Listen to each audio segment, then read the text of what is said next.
Now at this point, I noticed in the building, I was looking at the fire and the flames, and this is something I really want to underline.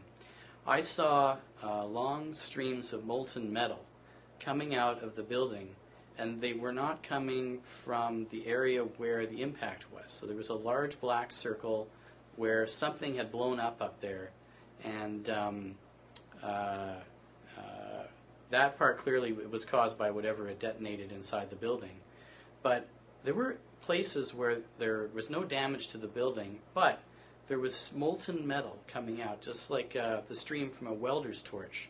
But it was much longer. These streams were probably 2 or 3 stories in length, so maybe 20 meters, and they would go out into sparks and spread out as they went towards the ground.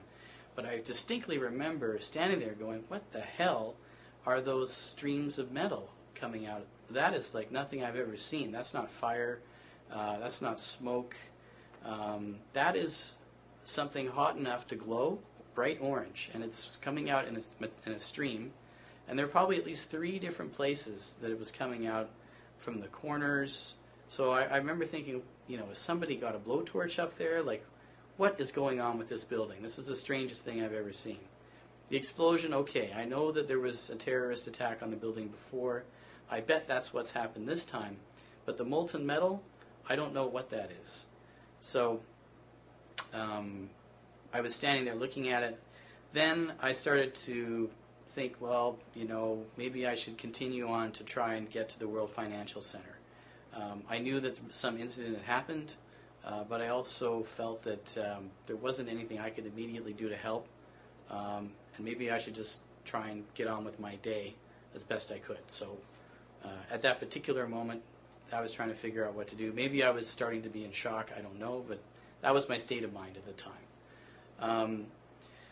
So I knew I couldn't go down Fulton Street because that was just a wreck. There was debris everywhere. So I went the opposite way, around the corner of the main building where Merrill Lynch is, and then I was going to go up the adjacent street, so the one parallel to Fulton.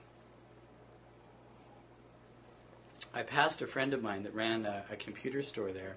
Now I remember him looking at me like straight in the eye for 5 or 10 seconds as I walked past, and I'm not quite sure what sort of communication there was there, but he was looking right at me like something. I'm not sure what it meant, but it was though we were realizing that we were in some kind of a moment here, and we were staring at each other like something big was happening.